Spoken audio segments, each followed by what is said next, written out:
सानो यो भएछ कि उता कहीँ हो भयो भयो तपाईँलाई चिन्ने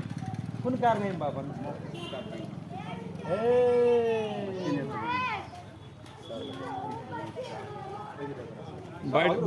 बाइट लिनु होला एकछिन एकजना सर हाम्रो माझमा हुनुहुन्छ उहाँको घर पनि यहीँ भन्ने जानकारी हामीलाई गराउनु भयो सर कहिलेदेखि बसिराख्नु भएको छ यहाँ उखोली नै हो यहाँ म पहिला जागिरमा थिएँ अहिले रिटायर भएपछि सर अहिले तपाईँहरूलाई यहाँ समस्या खास के कुराको छ भनिदिनुहोस् न समस्या त हाम्रो सबभन्दा बढी समस्या हाम्रो यो नेपाल कृषि प्रधान देश हो हामीलाई खाद र बिउको सबभन्दा बढी समस्या छ हामीले इन्डियाबाट लाउँदाखेरि अहिले अप्ठ्यारो भइरहेको छ त्यो हुँदाखेरि नेपाल सरकारसँग म आग्रह गर्न चाहन्छु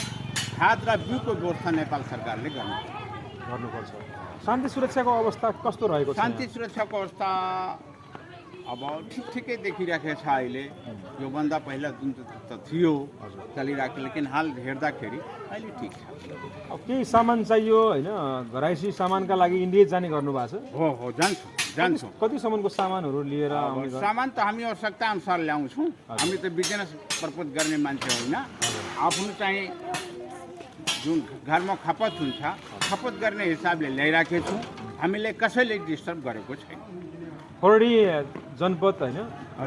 शस्त्रले पनि तपाईँलाई राम्रै सहयोग गर्नु हो जनपदले अब सशस्त्रसँग हाम्रो त्यति जान पहिचान पनि छैन सशस्त्रको हाम्रो जनपदको हाम्रो जुन छ नि जनपद प्रहरी जनतालाई धेरै सहयोग गरिरहेको छ राम्रो गर्नुभएको छ राम्रो गरेछ सुधार गर्नुपर्ने कुराहरू केही रहेको छ कि छैन अब सुधार गर्नु पहिले अहिले त शिक्षाका कुरा स्वास्थ्यका कुरा फोहोर व्यवस्थापनका कुरा फोहोर व्यवस्थापनको हेर्नुहोस् त यो सडक हेर्नुहोस् यो सडकलाई नेपाल सरकारले 10 लाख रुपियाँको यसलाई भिडियो गर्नुहोस् हजुर यो सडकको नाली हो यो नाली सबै पुरा पुरै छ 10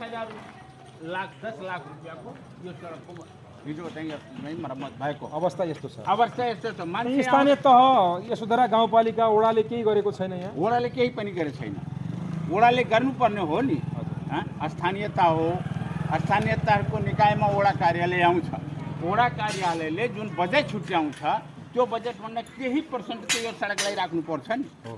यो माझको तपाईँ मर्जादपुर बजार भनेको यो तपाईँको 8-10 वटा एरियाको तौलियादेखि यता बार्डरसम्मको यो बिचको चाहिँ माझको व्यवस्था हो नि त्यो त वडाले पनि गर्नुपर्छ तपाईँको यशोधरा गाउँपालिकाले पनि गर्नुपर्छ हामी त हेर्ने हो वडाले आफ्नो प्रेसर त्यहाँ दिन्छ नि उसले दिगेर मागेर ल्याएर जनतालाई दिनुपर्छ नि यत्रो तपाईँको 4 महिना यो मान्छे हिँडिसकेको छैन मोटरसाइकल आइरहेको छैन गाँठभर भन्दा पनि बढी चाहिँ यहाँ हिलो र पानी चाहिँ भरेको हुन्छ जानकारी दिनुभयो धन्यवाद